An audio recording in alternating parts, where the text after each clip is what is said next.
What is the greatest movie ever made? For many film scholars and historians, that title goes to 1941's Citizen Kane. The film was directed by Orson Welles, who also stars in, co-wrote, and produced the film at 25 years old. It was his first ever movie. Hello, my name is Nick Thaman. I'm 22 years old and I just graduated college studying film. I recently finished my senior capstone short film, and now that I'm out of college, I'm looking to make my mark on media. And when I look at someone like Orson Welles, a 25-year-old who makes the best movie of all time his first try, I can't help but ask, what can I learn from him? Well, to answer that, I'm gonna need the help of my cat. That wasn't planned. Wasn't that crazy? The thing people point out the most often in like film classes and stuff like that is Citizen Kane's use of deep focus cinematography. Deep focus cinematography widens the range of depth of field, meaning the stuff in the background and foreground are all equally in focus. He would use lots of long takes between the actors and just let the action play out. So today, I'm going to use Cake as my second subject and myself as the main subject as I test out a couple different methods of deep focus. So there's 3 attempts I'm going to be doing. One is outside. I can get way more distance when I'm outside, and I'm curious what that effect will look like. The second one I'm going to be doing is inside. That's going to give us a decent amount of distance and make it more realistic. And then I'm going to use mirrors to accentuate our distance even more while also giving us more things to put in the shot because I can angle the mirrors in a certain way. I don't know. It's going to be weird. I've had mirrors lying around for a while and I need to use them. Okay, it is the next day, as you can tell by the change of attire. They went pretty well. After I finished shooting them, my partner, who actually owns the cat, came home and I showed them the clips. All right, well, while you were gone all day, I played with the cat, which is technically your cat. Oh, my cat. I want your opinion of the different shots. I got 3 shots. Okay. Shot number 1. Shooting from inside the apartment through the window to outside of the apartment.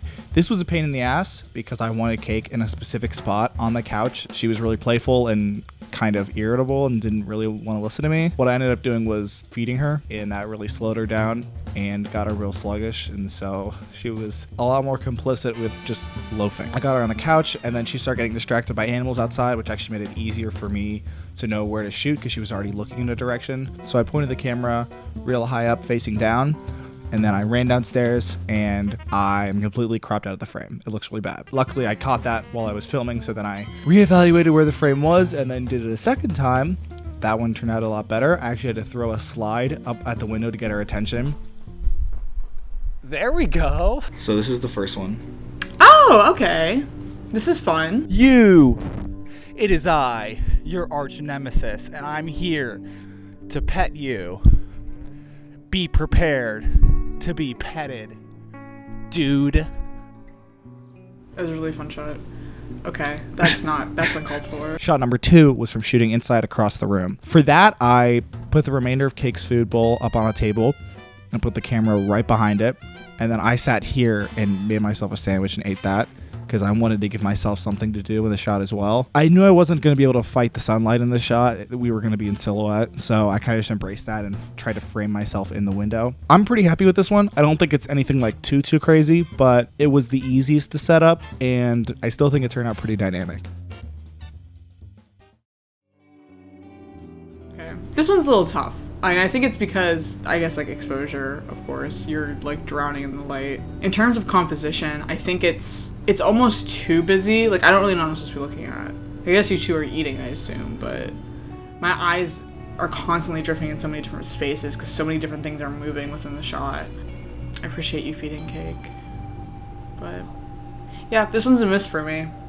Shot number 3 was the weirdest. It wasn't the hardest to set up, but I did utilize mirrors, and I put the camera on the ground and shot through the hallway. It turned into more of like a frame within a frame sort of shot rather than a deep depth of field, which I kind of should have anticipated. There was no way I was going to be able to get Cake to stay in one place for this one, and frankly, I kind of wanted her to move around so she could highlight the weird distance between the mirrors and show off the interesting perspective I had. So I kind of just placed her in the hallway and just ran and sat inside of the camera. The best way to describe this shot, I would say, is trippy. So just doing that one on the fly, I think it turned out pretty good.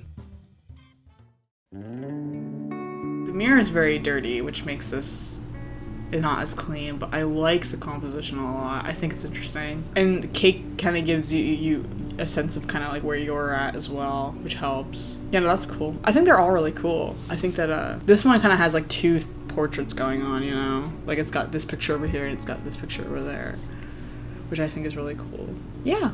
I like this one a lot. I think it's really cool. It's almost a 2-cam. It feels like a 2-cam setup because of the way you're using mirrors, which is really interesting.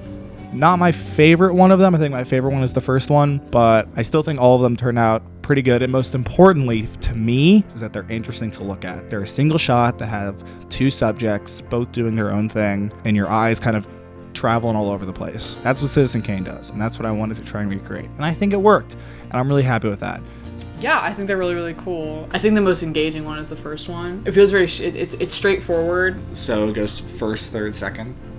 Yes. Yeah, I think this, yeah. So do you think I'm like the next Orson Welles, basically? No, not at all. Let me know in the comments which one is your favorite. Make sure to stick around in the channel for more videos like this, because I'm going to be doing even more videos like this. You can also support me on my Patreon. I have a $3 tier and a $10 tier. Thank you to Hannah McNamara and Morgan Park for supporting me on Patreon. If you would also like your names up here, you can go to my Patreon page and pledge $3 or $10. $10 gets you not only your name read, but you can send me a movie that I will have to watch and write a review to you for, one a month, obviously. Thank you so much for watching, and catch you on the Flippity Flip. See you in the next video.